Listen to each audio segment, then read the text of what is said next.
नमस्कार, मेरा नाम धर्मेंद्र और स्वागत है आपका हिंदी अब्रॉड में। आज इस समय पे मैं दिल्ली में हूँ और दिल्ली में विवेकानंद केंद्र में हम बैठे हुए हैं। इस समय पे हमारे साथ में निखिल जी हैं बात करने के लिए। आज हम बात करेंगे स्वामी विवेकानंद जी के बारे में, उनके चरित्र और जीवन के बारे में कि हमें उन्हें क्यों जानना चाहिए, क्यों पढ़ना चाहिए। सर, आपका बहुत बहुत स्वागत है। नमस्कार भैया। मैं आपसे जानना चाहूँगा कि आज का जो सिनेरियो जो चल रहा है, जिस तरीके से स्वामी जी की जो कही हुई जो बातें हैं उस समय की, वो आइडियाज़, वो आइडियोलॉजी कितनी ज़्यादा सटीक है और क्यों हमें उन्हें सुनना और पढ़ना चाहिए। जब हम लोग स्वामी विवेकानंद के जीवन को देखते हैं ना जी। तो एक आम मनुष्य को क्या चाहिए होता है, क्या वो फिजिकली फिट हो, इमोशनली बैलेंस्ड हो, मेंटली शार्प हो। जी। और स्वामी विवेकानंद के जीवन में ये हम निरंतरता इस बात की देखते हैं। पंडित नेहरू भी लिखते हैं क्या स्वामी विवेकानंद ने बहुत सारी चीज़ें बताई, लेकिन एक निरंतरता थी उसमें, वो था अभय, बी स्ट्रॉन्ग, बी बोल्ड। तो सारी परिस्थितियों को स्वामी विवेकानंद देखा। वो बाल्यकाल तो उनका हमारे जैसे ही गुजरा। उसके बाद वो कॉलेज लाइफ में आए और कॉलेज लाइफ के दौरान ही उन्होंने इंडियन और वेस्टर्न थॉट दोनों पढ़ा।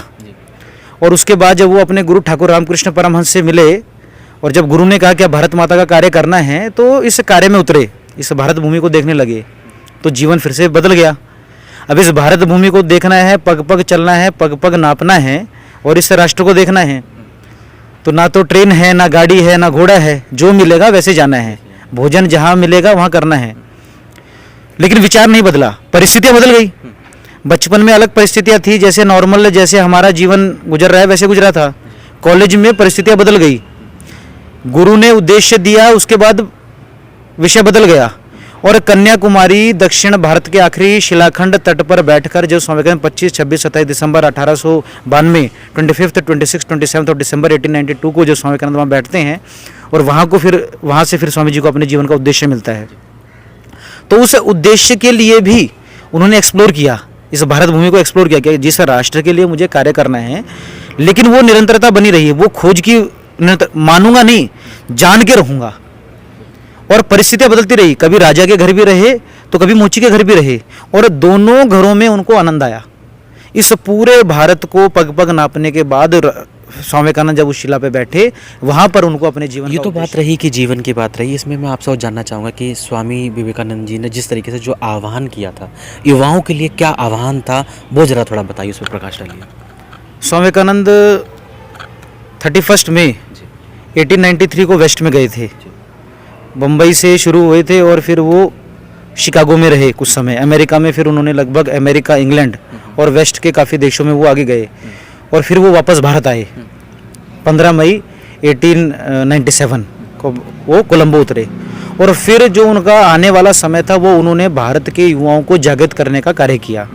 स्वामी विवेकानंद से बहुत सारे युवा लोग पूछते थे और बहुत सारे लोग भी बोलते थे क्या कार्य कैसे होगा, कौन करेगा ये कार्य। तो स्वामी विवेकानंद कहते थे, my faith is in the younger generation, the modern generation, after them will come my workers and they will solve the whole problem like Lions.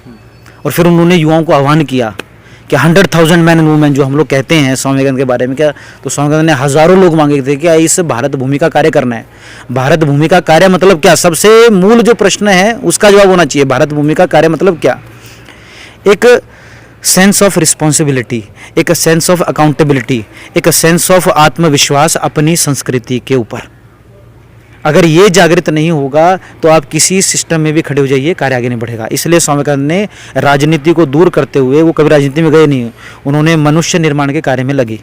मनुष्य निर्माण का कार्य मतलब ये, लोगों को संगठित करना, लोगों के अंदर आत्मविश्वास जागृत करना, लोगों के अंदर वो आत्मीयता का तत्व डालना, वो कार्य स्वामी विवेकानंद का कार्य था।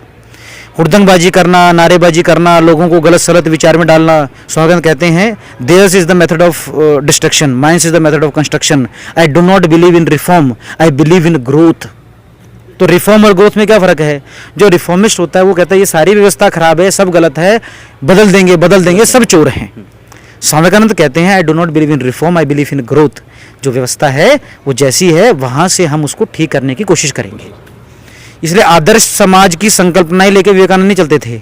स्वामी जी जमीन से जुड़े हुए व्यक्ति थे, उनको पता था कि जिन युवाओं की मैं सामने उनकी आंखें देख रहा हूँ, उनके अंदर अपने आप को चलाने का आत्मविश्वास नहीं है, तो राष्ट्र स्वतंत्र होकर क्या कर लेगा, तो पहले स्वयं से स्वतंत्र हो जाएं, तो वो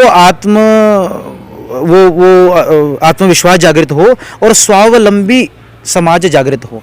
फिर स्वामी विवेकानंद युवाओं को आह्वान करते हैं भारत मान में आने के बाद। वो कहते हैं 100,000 men and women fired with the zeal of holiness, fortified with an eternal faith in the Lord, nursed to the lion's courage, for their sympathy for the poor, the fallen and the downtrodden, will go over the length and the breadth of the land, preaching the gospel of salvation, the gospel of help, the gospel of socializing up, the gospel of equality.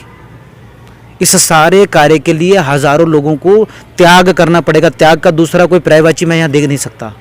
युवाओं को त्याग करना ही पड़ेगा अपने व्यक्तिगत स्वार्थ को छोड़कर। और फिर स्वामी विवेकानंद कहते हैं men these are wanted, men these are wanted, everything else will be ready, but strong, vigorous, believing young men sincere to the backbone are wanted, 100 such and the world becomes revolutionized.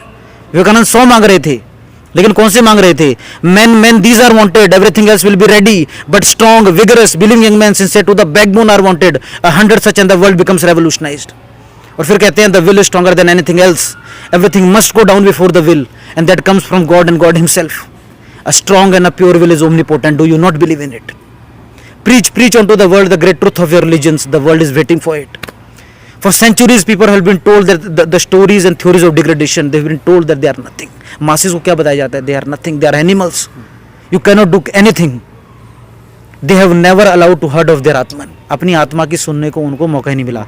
और फिर स्वामी विवेकानंद आगे कहते हैं first feel, ये कब होगा, क्यों नहीं कर पाते हम लोग? इसलिए स्वामी विवेकानंद एक युवा कह रहे हैं, ये संदेश है विवेकानंद का, मेरे लिए भी है। First feel, do you feel that millions and millions of descendants of sages and gods have become second door neighbors to the brutes?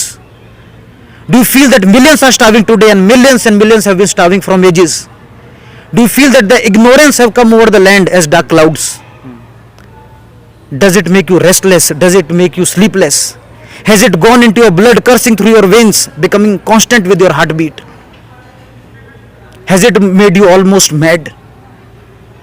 Have you forgotten all your name, your fame, your family, your children's, your wives, even your own body? This is the first step to patriotism, the very first step.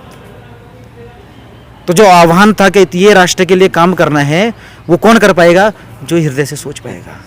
लाखों जल रहे हैं, लाखों मर रहे हैं। दिल्ली में देखते हैं एक एक जो रेड लाइट है, छोटे छोटे बच्चे भीख मांग रहे हैं। वो हृदय जलता है क्या? वो हृदय जल रहा है तो वो नहीं होगा। एक टिकट लेने के लिए चाहे बस स्टैंड ले लीजिए, चाहे ट्रेन ले लीजिए, किसी को ले लीजिए, लाइन लगी रहती है। कॉलेजों में दिल्ली यूनिवर्सिटी से ले लीजिए, जेएनयू ले लीजिए, किसी यूनिवर्सिटी का नाम ले लीजिए, एक अपना डिग्री निकालने के लिए बच्चे का ऊपर से नीचे वो बेचारा बिक जाता है। उसका डिग्री, उसका प्रोविजनल नहीं निकल पाता है।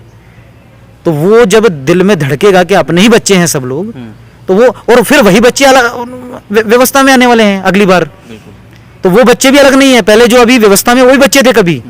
तो जब तक वो जो स्वामी विवेकानंद ने कहा do you feel, first feel from your heart, जब हृदय से आएगा तो सारा कार्य अच्छे से होगा।